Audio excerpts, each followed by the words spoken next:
tudo bem? Estamos aqui para mais um episódio do nosso podcast.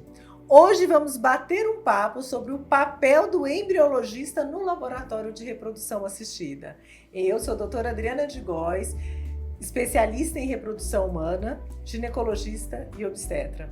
Tenho a honra de estar aqui ao meu lado a doutora Amanda, embriologista, coordenadora do Fleury Fertilidade e é PhD em reprodução humana. Obrigada, Amanda, por ter aceito o nosso convite. E a gente vai falar, Amanda, assim, porque os pacientes ficam muito em dúvida que a gente tem aí toda a consulta médica e as pessoas parecem que tem um grande tabu em relação ao que será que acontece no laboratório.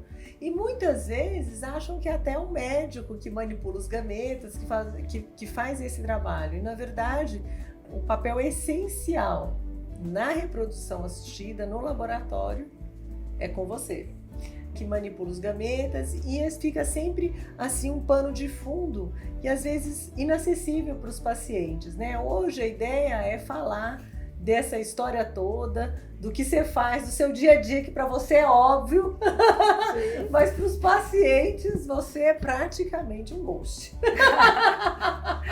A gente sempre fala, né? A gente está sempre à sombra, né? Sempre por trás de vocês médicos que tem lá o contato com o paciente diário, né? Lá na estimulação ovariana e tudo mais. Mas a gente participa tanto do processo quanto vocês, com né? Com certeza, ou até mais. Ou até mais, é verdade. A gente acompanha desde o início, né? Então, desde a coleta dos óvulos, desde a manipulação de todos os gametas, de todos os embriões, então o acompanhamento diário da evolução deles dentro do laboratório. Então, acho que a gente participa num processo muito mais dedicado, assim, muito mais específico dentro do laboratório do que a parte médica fazendo estimulação ovariana, né? Porque a paciente vê a gente, né? Sim. Então vai no consultório, faz o controle de ultrassom e tem contato também com a enfermagem, né? Com a equipe de atendimento que faz coleta de exame e tudo isso e chega do laboratório. E aí parece que tá tudo assim coordenado e andando, mas tem uma super organização por trás de tudo isso. Sim. Então, às vezes, até o Fleury, que é um laboratório maravilhoso, que tem uma equipe de atendimento excelente, é coordenado pela Amanda, né? Que deve ser ela uma fera nos bastidores. A gente não é sozinha. Mas até eu falo para o paciente levar a cabeça, quando ela está fazendo a coleta, para ela olhar a janelinha. Eu falei, olha aqui, é essa janelinha que vai para o laboratório. Aí parece que vê só o centro cirúrgico e não tem ideia, né? Sim. Dessa questão toda. Me fala quais os cuidados. Quando a gente vai marcar a coleta de óvulos, a gente fala para vocês quantos folículos, o que acontece no laboratório antes da coleta de óvulos, para vocês prepararem esse ambiente para receber os óvulos e daí para frente. Quais são as etapas? Sempre tudo muito casado, né, Adriana? A gente depende da informação que vem de vocês médicos para que o laboratório se prepare para receber a paciente no dia da coleta dos óvulos. Então, quando eu recebo lá o seu agendamento, vou agendar a paciente A com todas essas características, esses folículos. Então, começa já o tratamento da paciente com a gente, começa no agendamento, né? Então, no dia anterior da coleta de óvulos, a gente prepara todo o material que nós vamos usar no dia da coleta de óvulos.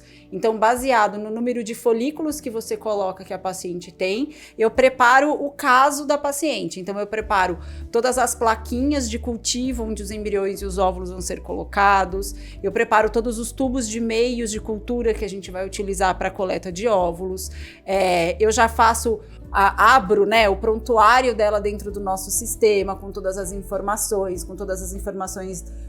desde cadastro até das características do tratamento da paciente. Então, qual foi o estímulo hormonal que ela recebeu, quantos anos ela tem, se ela já fez um ciclo anterior ou não, e aí como que é a qualidade seminal dela, qual a quantidade de folículos que ela tem. Com isso tudo a gente já vai desenhando o cenário, né? Então a gente já desenha o caso da paciente e deixa tudo pronto para no dia da coleta de óvulos estar tudo preparado para ela. Então, olha, quanto cuidado que a gente tem, né? A gente vê lá no centro cirúrgico, simplesmente numa aspiração e a gente dá o material do laboratório, mas tudo aquilo foi preparado com antecedência. Sim. Não é só abrir um frasquinho, né? Não é. Então, tudo isso está envolvido no controle de qualidade, né? Então, conforme vocês vão fazendo os agendamentos, a gente vai preparando o laboratório para receber todas aquelas células que vão ser coletadas e vão chegar para a gente para ser manipuladas. Ótimo. E aí, nesse processo, quando a gente coleta os gametas, então, vamos lá, o espermatozoide, vamos supor que é um casal hétero, que vai ser coletado, vai ser uma coleta no laboratório de ejaculação espontânea dos espermatozoides e os óvulos na FIV, né, através da sedação, coleta de óvulos, tá? Então, coletei óvulo, coletei espermatozoide. Isso é feito no mesmo dia. Sim. Qual que é o timing, assim? Então, enquanto a gente está lá coletando os óvulos, o que está sendo preparado para esse sêmen? E uma vez preparado o sêmen, em que momento que é feita a injeção do espermatozoide no óvulo e esse acompanhamento, assim, das próximas etapas? Tá, então, vamos lá. Você faz a coleta dos óvulos, dos folículos. Então, conforme você está coletando os folículos, você vai me passando os tubinhos com os líquidos foliculares para dentro do laboratório.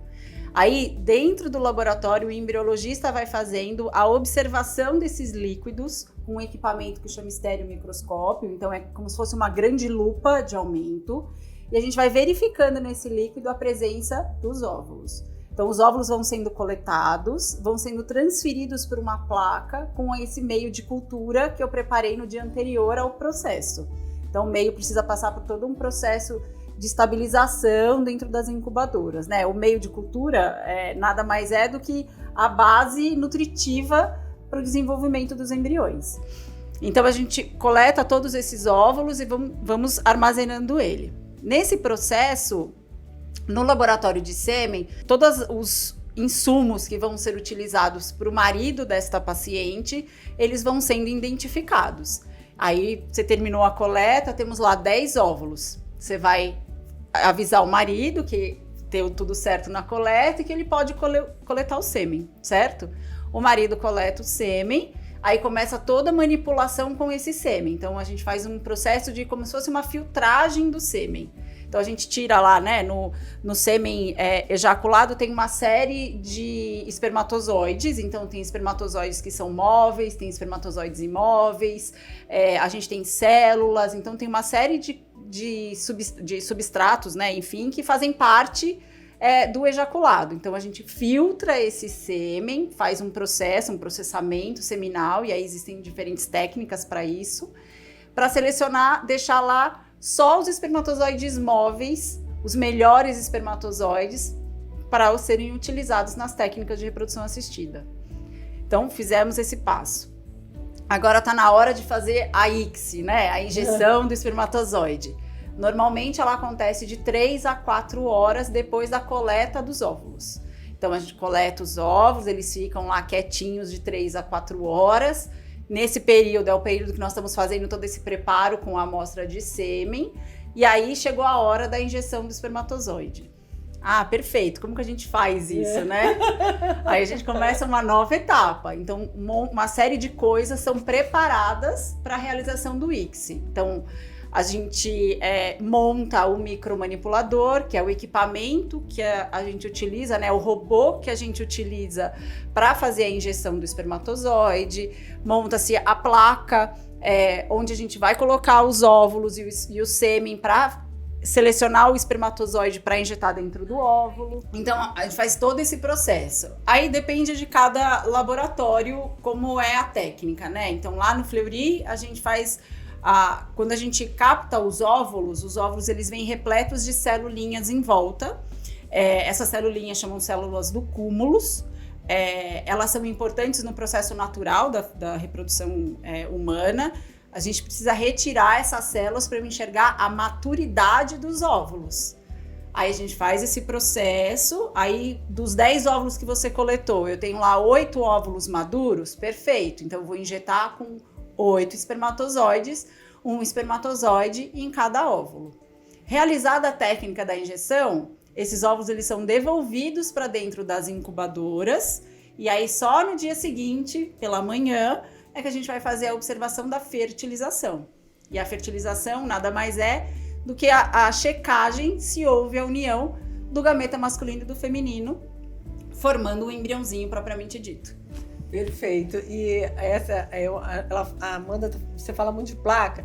E eu vendo do lado de cá, na verdade, você vai me matar agora. A plaquinha, eu acho que é assim, é um pratinho fundo, não muito fundo, transparente. É isso mesmo. Só que tem uma tampinha. Com tampinha, né? Com uma tampinha, exatamente. Então a gente coloca a placa daqui, meio é um líquido. O meio é um líquido. É um líquido enriquecido com esses nutrientes. Exatamente. Então, em resumo, desde a nossa origem, nós vamos para um pratinho fundo, transparente, com uma tampinha em com cima. Uma tampinha em cima. Com um líquido nutritivo. É exatamente isso, exatamente. É a melhor definição. É um pratinho fundo, que é onde a gente coloca o meio nutritivo para o desenvolvimento dos embriões. É isso mesmo. E esse robô do micromanipulador, a gente olhando, assim, ó, é um microscópio, gente, e aí a gente coloca lá o pratinho fundo, né, com o óvulo, isso. E aí pega o espermatozoide, e aí tem uma agulhinha que entra dentro do óvulo, assim, e isso é o tal do micromanipulador para injetar. Mas até parece, assim, vendo que tem uma certa precisão, mas tem o lugar certo do óvulo, o posicionamento do óvulo, para colocar tudo isso, então... E até esse cuidado, então, aparentemente parece uma coisa muito mecânica, mas por mais que seja assim, mecânico, existe toda uma técnica e um cuidado, porque nesse procedimento, né, de injetar o espermatozoide, você pode, inclusive, danificar o gameta. Pode. Né? É isso que mostra a expertise do profissional que está realizando o processo, né? O micromanipulador, ele simula as minhas mãos em microinjeções, né? Então, assim, é a minha mão que segura o óvulo, é a minha mão que segura o espermatozoide e que injeta o espermatozoide dentro do óvulo. Sou eu, Amanda, que estou fazendo esse processo. O robô, ele é como se fosse um videogame, né? Como se fosse o joystick de um videogame que eu tô colocando lá o bonequinho para andar, para coletar moedinha. A diferença é que eu peguei um espermatozoide com uma agulha bem fininha, que tem o diâmetro da cabeça do espermatozoide, então ela é bem fininha, ela é visível no microscópio, a olho nu a gente vê como se fosse uma agulhinha mais fina que uma agulha de costura, então ela é bem fininha. E aí eu seleciono o espermatozoide e o óvulo, e aí a hora que eu injeto o espermatozoide no óvulo, é como se eu estivesse furando um bolo. Aí eu tenho que ter a delicadeza de fazer um furinho no bolo bem delicado, para eu não estragar o bolinho, então, para eu não estragar o óvulo. Então tem toda essa técnica, e até na seleção do espermatozoide. Então a maneira como a gente seleciona o espermatozoide, eu também posso danificá-lo se eu fizer errado. E quando a gente eu lembro da minha formação, que a gente mal coleta, a gente fica assim, ai, quantos tem, né? Não, e tá lá o embriologista delicadamente fazendo tudo. Quando eu mudei de lado, aí teve um laboratório, uma prática que era com óvulo, acho que de suíno, e aí estava quantos tem? Eu falei, gente, eu nunca mais vou perguntar quantos tem, assim que coletar, porque parece óbvio que as meninas fazem assim, rapidinho, já estão vendo tudo, mas não é fácil você contar. E aí tem a contagem, tem a rechecagem exato, para tudo isso.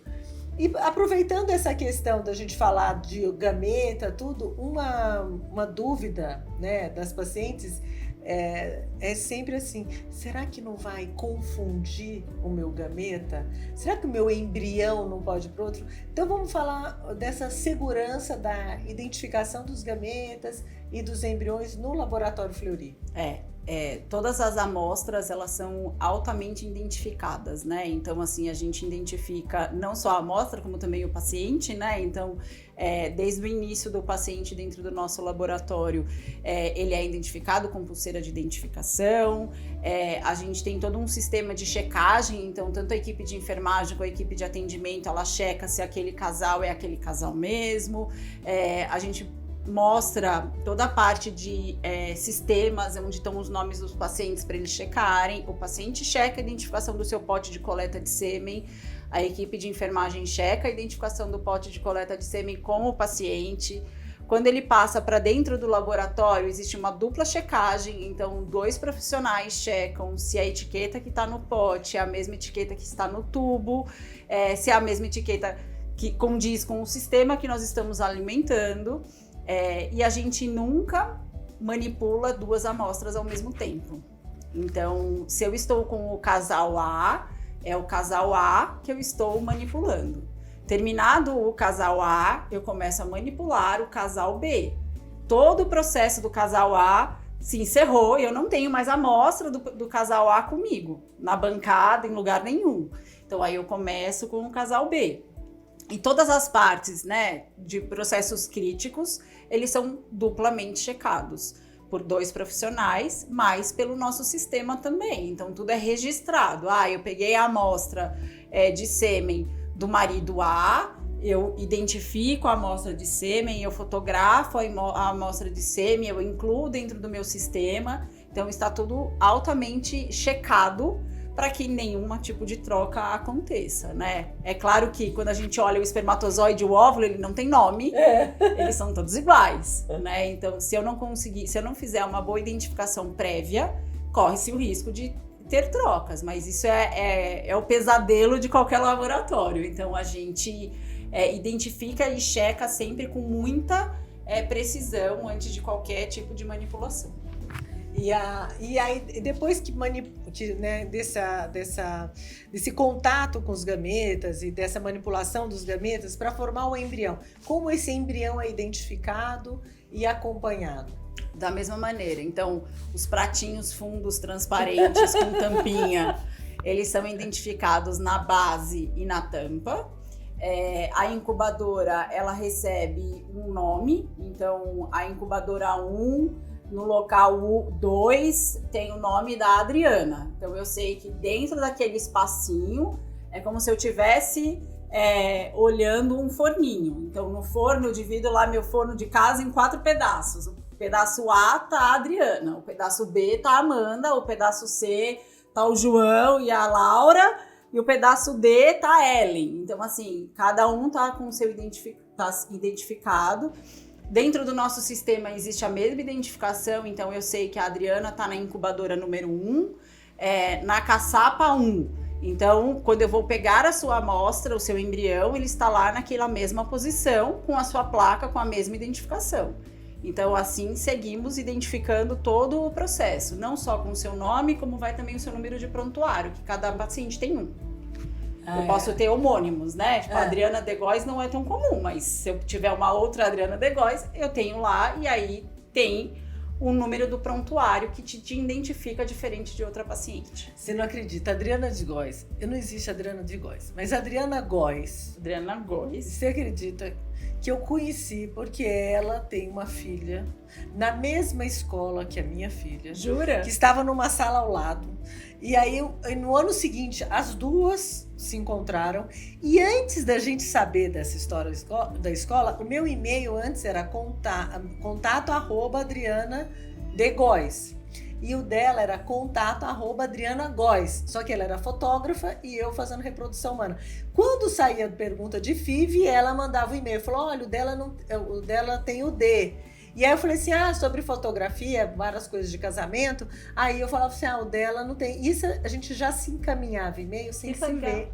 Que legal. E aí quando a gente se encontrou, aí as meninas falaram, aí foi a sala vizinha. Dri, você não acredita, tem outra lá, tem outra Adriana Góes na outra sala. Ai, que legal. E aí até que as duas foram e hoje a gente conversa e por sinal, a Adriana Góes, ela não faz mais foto, então a gente não tem mais o mesmo e-mail.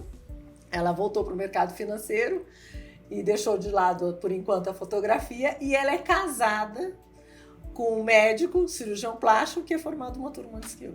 Nossa, eu falei, gente... Era para vocês se encontrarem. Não, falei, que isso, né? Era para vocês se encontrarem. Impressionante. Mas se vocês duas estivessem em tratamento, a gente lá tem no uma... Fleury, lá no Fleury, super nomes iguais. a gente teria o seu número de prontuário também, identificando a amostra de vocês. E aí tem o nome do médico, tem uma série de identificação que a gente coloca no tratamento para que não ocorra nenhum tipo de confusão entre tratamentos homônimos, de pacientes homônimos, por exemplo.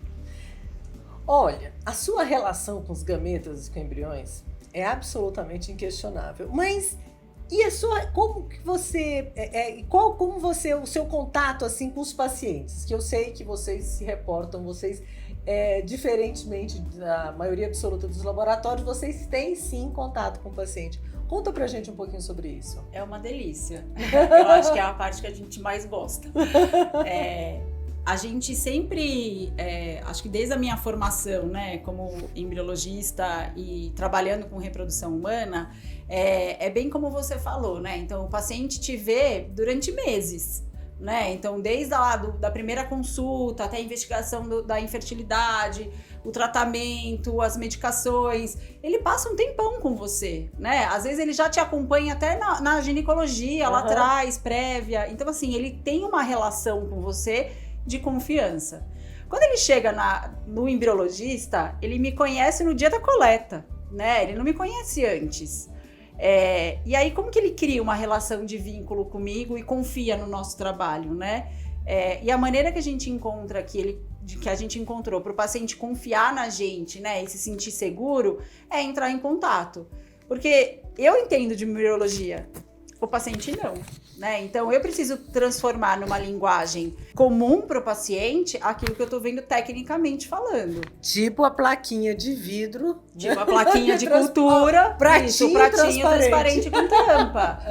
Então quando a gente divulga lá a quantidade de embriões, a quantidade de fertilizados, o que é fertilizado para o paciente, né? Então, significa que deu certo, que você tem a união do gameta masculino com o feminino, que você formou um pré-embrião. Eu divulgo lá no terceiro dia que o embrião tem 8 células, irregular 2. Para que isso é para o paciente? Eu preciso explicar o que eu espero no terceiro dia de desenvolvimento do embrião. Quantas células eu espero que o embrião tenha? Se é normal ele estar naquela evolução ou não? Qual que é o prognóstico para aquele embrião? Se é bom, se é ruim? E aí a gente vai conversando e escutando também as queixas dos pacientes, né, em relação às dúvidas que eles vão tendo. Então, nossa, mas isso é bom? Isso é ruim? Então, quando a gente liga, liberamos seu resumo, você tem alguma dúvida? Todas! Então, assim, então vamos lá, quais são as dúvidas? E a gente vai criando uma relação de confiança com os pacientes também. E deixando que essa parte do laboratório seja um monstro, né, uma coisa obscura do que está acontecendo lá dentro. Porque eu posso até colocar uma câmera lá e eles ficarem me olhando, eles continuam não entendendo, né? Eles continuam não entendendo o que eu estou fazendo, se isso é bom, se isso é ruim. Então, é importante esse nosso relacionamento ser próximo para eu conseguir mostrar para o paciente que está tudo bem. E que se não tiver tudo bem, ok também, não tá tudo bem, vamos ver o que a gente pode fazer para melhorar, né? Num próximo tratamento, a gente sabe que reprodução não é 100%. Claro. Então, assim, o que não foi bem? Vamos ver o que não foi bem, por que não foi, o que aconteceu, o que a gente pode fazer para melhorar num próximo tratamento. Então, isso é muito importante, a gente liga para todos os pacientes. Isso é muito legal. E até o detalhamento dessa evolução, a gente vê lá o resumo de ciclos, tudo, mas nada como vocês falarem, né, com toda a propriedade sobre essa evolução. Sim. E lógico, eu também ligo porque eu tenho minhas dúvidas e eu quero saber como é que é isso. Será que ele vai às vezes ele não está muito bem embriãozinho, mas ele se reorganiza. Ele é melhor do que o neném na UTI não, porque o neném na UTI não, ele para e volta sem sequela. A UTI adulto, o adulto volta já diferente. O embriãozinho, gente, ele tá, de repente ele não tá indo bem, de repente ele se reestrutura de uma forma absurda, né? Sim. E isso é muito legal de ver na evolução dos embriões e a gente conseguir passar isso para o paciente e para vocês médicos de uma forma clara, né? Olha, é isso que está acontecendo, é isso que a gente espera, é muito bom e vai gerando os nossos laços de confiança, né? Então, quando você tem dúvida, assim como eu tenho dúvida de algum caso, eu ligo, Adri, tá tudo bem aqui, ali, o que aconteceu? A gente esperava isso, não esperava?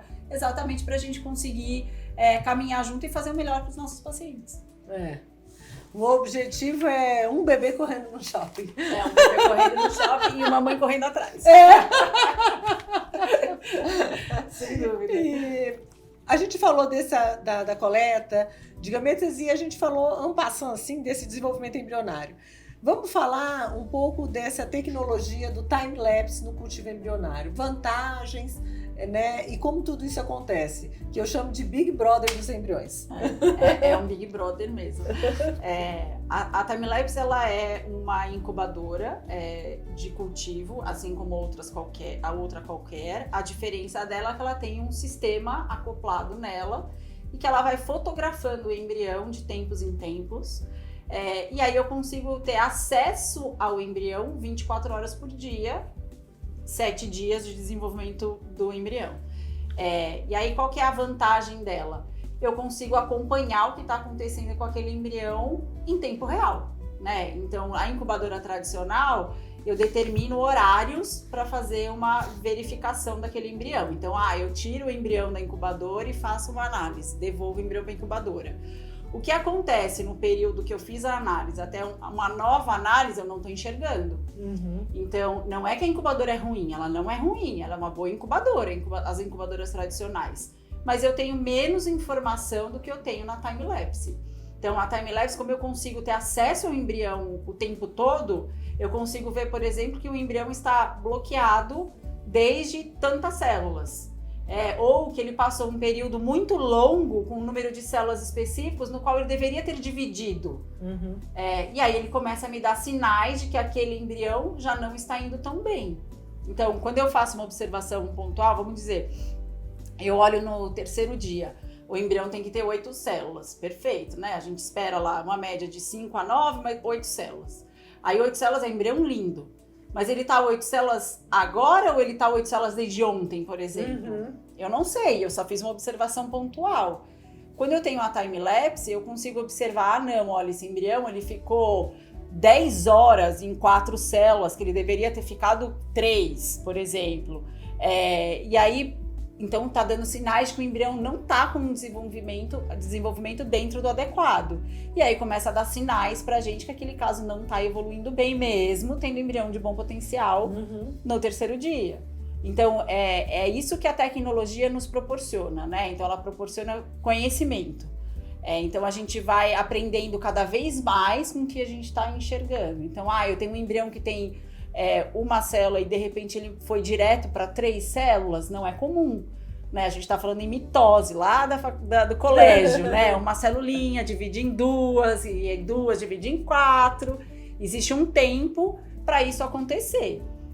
Quando acontece de maneiras muito rápidas, então de 1 para 3, que a gente chama de divisão direta, ou as reversas, então o embrião tá lá com 3 células, volta a ter menos células, isso tudo vai dando sinais pra gente que alguma coisa não tá desenvolvendo bem naquele caso, então a gente vai acompanhando aquele caso com um pouquinho mais de cuidado, vendo o que a gente pode fazer para melhorar o desenvolvimento.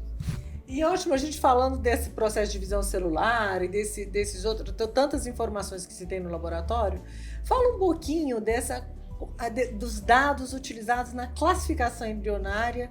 Lógico, embrião de melhor qualidade vai ter um melhor prognóstico de gravidez, maior chance de gravidez. Mas quais são esses critérios de qualidade para classificar um embrião? A gente tem, basicamente, né, o que a gente classifica no embrião é a quantidade de células que o embrião apresenta, e aí existe um padrão de desenvolvimento que ele tem que seguir. A gente avalia também a simetria dessas células, então o quanto simétrico eles são. Eu sempre falo que o embrião é uma bola de futebol com várias bolinhas de tênis dentro até chegar em fase de blastocisto. Então, as bolinhas de tênis têm todos os mesmo tamanho? Não tem? Se eles têm fragmento, então o que é fragmento? Se eu tiver um monte de bolinha de gude lá misturada, tem muito fragmento, tem pouco fragmento, o embrião ele está se desenvolvendo de uma maneira que é sincrônica, então o tempo de divisão, ele está obedecendo um tempo de divisão normal, ou ele está muito acelerado, ou ele está muito atrasado. Então são todas essas classificações, são todas essas avaliações que a gente vai fazendo nos embriões ao longo dos dias que vão passando. Legal. E uma outra coisa enigmática, além do desenvolvimento, é o congelamento. Eu acho que você tem um super refrigerador super lá. Freezer. Não tem um super freezer. Então, conta pra gente como é que é o congelamento de espermatozoide, de óvulo, dos embriões. Tá. Não tem validade, gente, então Não tem. não tem validade, mas me conta como é que é seu freezer. O meu freezer é cheio. E é um freezer cheio e altamente identificado. Então, os embriões, espermatozoide, óvulos, eles ficam congelados em tambores de nitrogênio líquido, né? Então, em tanques de nitrogênio líquido. O nitrogênio líquido ele está a menos 196 graus, então é uma temperatura ultra baixa. E aí, como que a gente faz o congelamento? Existem dispositivos, então existem estruturas aonde a gente coloca o embrião e o óvulo para ser congelado, e a mesma estrutura que a gente coloca o espermatozoide para ser congelado. Vou começar pelo espermatozoide, que é mais fácil. Então, pensa que são canudinhos bem fininhos, que cabem meio ml, 250 ml, dependendo de cada protocolo, de volume de sêmen. Então, eu preencho um canudinho com o sêmen. Esse canudinho, o sêmen, a gente coloca uma substância crioprotetora. Então, é mais um meiozinho de cultura, lá um líquidozinho que tem propriedades de proteger a célula. Então, protege o DNA, protege a célula como um todo da baixa temperatura. E aí, eu faço o processo de congelamento. Então, e aí varia de protocolo para protocolo. Então, eu guardo lá dentro desse canudinho um monte de amostra de espermatozoide. Esses canudinhos são colocados numa estrutura que guarda eles, que a gente chama de rack. Então, é uma gaveta, né? Então, uma gavetinha onde eu coloco todos esses canudinhos e aí eu deixo dentro do tanque de nitrogênio líquido. E aí, o tanque tem espaços, então tem armários dentro do tanque, vamos supor assim, onde cada gavetinha tem um paciente com as suas amostras. Então, esse é o sêmen. O óvulo e o espermatozoide, o óvulo e o embrião, é a mesma coisa. A diferença é que o dispositivo de congelamento é um pouquinho diferente. Então, ao invés de ser um canudinho, é uma palheta bem fininha, é um palitinho bem fininho. E esse palitinho eu coloco um embrião ou 2 embriões por palitinho, e em média 3 óvulos por palitinho. Também tem o meio de cultura, que é um crioprotetor, então um meio que protege o óvulo e o embrião da baixa temperatura e do processo que o congelamento faz com eles. E aí eu coloco, identifico, coloco na gavetinha, coloco dentro do tanque também com toda a identificação. Uma coisa interessante você falou em relação ao número, né? Então, o embrião a gente pode congelar separadamente, óvulo a cada 2 ou 3, né? E o espermatozoide já pode uma quantidade maior, porque também a quantidade de espermatozoide no sêmen é muito maior, Sim, né? mas a gente também pode congelar unidades de espermatozoide quando o homem tem baixa produção de espermatozoide. Então, a gente tem dispositivos diferentes para congelar 10, 12, 15 unidades de espermatozoide. O que normalmente a gente congela milhões de espermatozoides por cada canudinho. Mas no caso de homens que produzem menos espermatozoides, a gente também consegue congelar com uma técnica bem similar ao congelamento de óvulo e de embrião, num dispositivo um pouquinho diferente do que o canudinho. Então, quer dizer, a gente tem jeito para tudo. Tem.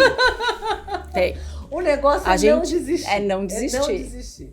E até você falou assim, e a gente vai ver o que pode melhorar. E até um paciente falou assim, mas doutora, eu fui no médico e ele falou assim, que agora sim a gente vai fazer tudo para dar certo. Eu falei, calma, na verdade já foi feito, mas toda vez que dá errado, todos nós da equipe, não só os médicos, os embriologistas, o laboratório inteiro, vai verificar como pode melhorar. Não significa que não foi feito um esforço muito grande. Imagina. O esforço sempre existe, né?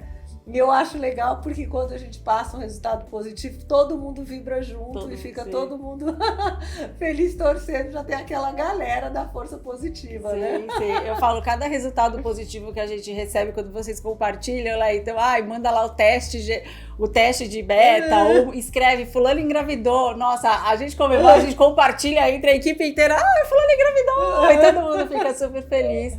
Porque é o objetivo do nosso trabalho, né? O objetivo é ajudar os casais a terem seus bebezinhos, né? Então, assim, se a gente consegue atingir esse objetivo rápido, pra gente é perfeito, né? A gente significa que o nosso trabalho foi bem feito, né?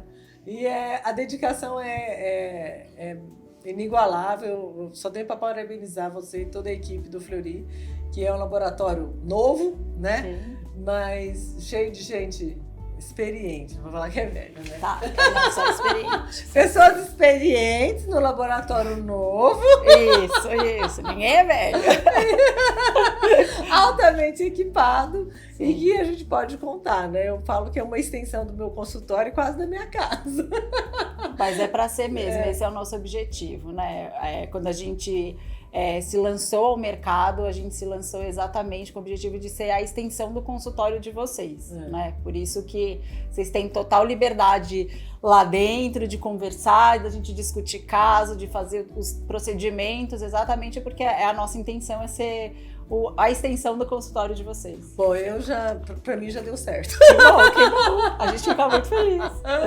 Amanda, eu quero te agradecer muito por ter aceito. Eu sei que você tá muito ansiosa, não tinha nada pra fazer. Quase nada. Eu que agradeço. E aí, na verdade, olha, foi uma oportunidade de você dar uma descansada da gente bater esse papo. Foi mesmo. Foi uma delícia. Obrigada pelo convite. Você sabe que você é uma querida, a gente gosta muito de você e foi, assim, uma parceria de sucesso. E por muitos e muitos anos. Isso aí. Gente, esse episódio sobre o papel do embriologista em todo esse processo de reprodução assistida tá aí disponível. E a gente tem vários outros episódios. Se você gostou, assina, compartilha. Tá aí em todas as plataformas, também disponível no YouTube. Inscreva no nosso canal e fale com a gente. A sua dúvida pode ser o tema do próximo podcast.